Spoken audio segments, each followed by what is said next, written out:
Welcome to the 6th video in our exam stress and anxiety series. In this video, we're going to be talking about what to do when your exam stress and anxiety is caused by overstudying or feeling like you don't have enough time to study. Essentially, when you're trying to squeeze in too much in too little time. The problem with trying to do too much is that often it has the opposite effect to the one that we intend. By taking on too much, we can lose motivation or exhaust ourselves to the extent that our brain or body refuses to do what we're telling it to. So you end up not being able to focus, or you get endless headaches, or you keep catching colds. We can also get into some pretty bad habits, like staying up late to study or skipping meals, which actually reduces your brain's ability to form memories. That'll make remembering facts for your exams pretty hard. If the amount that you're trying to do is impossible in the time that you actually have, or you've reached the limit of your brain or body's stamina, you have to cut down. And remember that too much study means different things to different people. Everybody has a different level of stamina made up from loads of factors like home environment, physical or mental health, and lots more. And that's okay. We can only work to our own limit, not anybody else's. So here are 3 tips to cut down on your study if it's getting on top of you. Number 1, make sure you're studying efficiently. A mistake I see a lot of students making is studying in ways that aren't actually preparing them for their exams. In your exams, you're going to be tested on 3 things. First, your ability to recall information. Second, your ability to apply information in new circumstances. And sometimes, for some subjects, do calculations.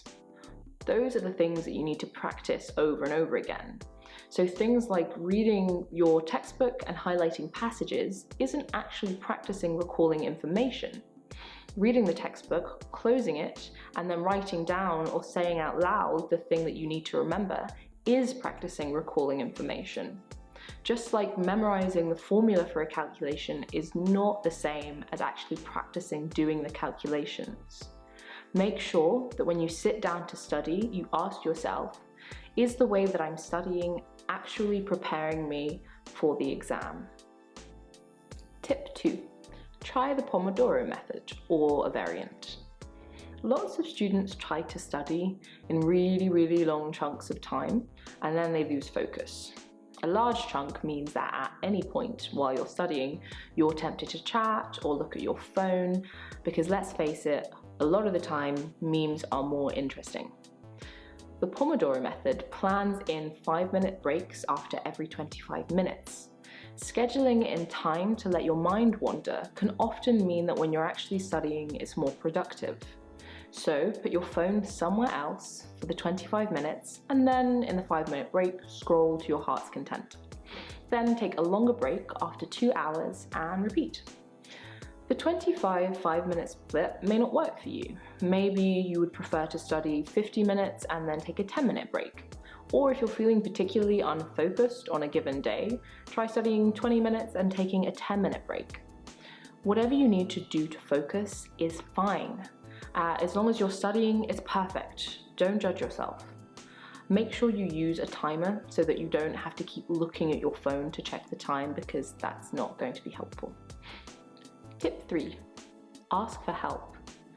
If you've gotten really behind, it may be time to go to your teacher or your parent or guardian and ask for help. I know this can be hard, particularly if the reason that you're behind feels like it's your own fault. Maybe you procrastinated or stopped showing up for class at some point. This is the time to swallow your pride.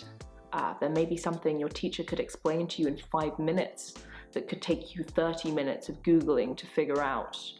Or advice about your current situation could make all the difference. As somebody who has made the mistake of rather thick-headedly trying to do things all by myself when I could have just asked for help, I'm telling you, it isn't worth it.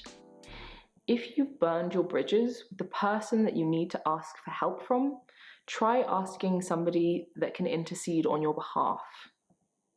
And that's it. If you'd like some daily tips and tricks on how to deal with your exams and your studies, please check out @SnapRevise on social media. If you'd like some study resources for your GCSEs and A-levels, go ahead and have a look at our website, snaprevise.co.uk. Thanks for watching the video. Click here to see the next video in this series, and click here to see the rest of our YouTube channel.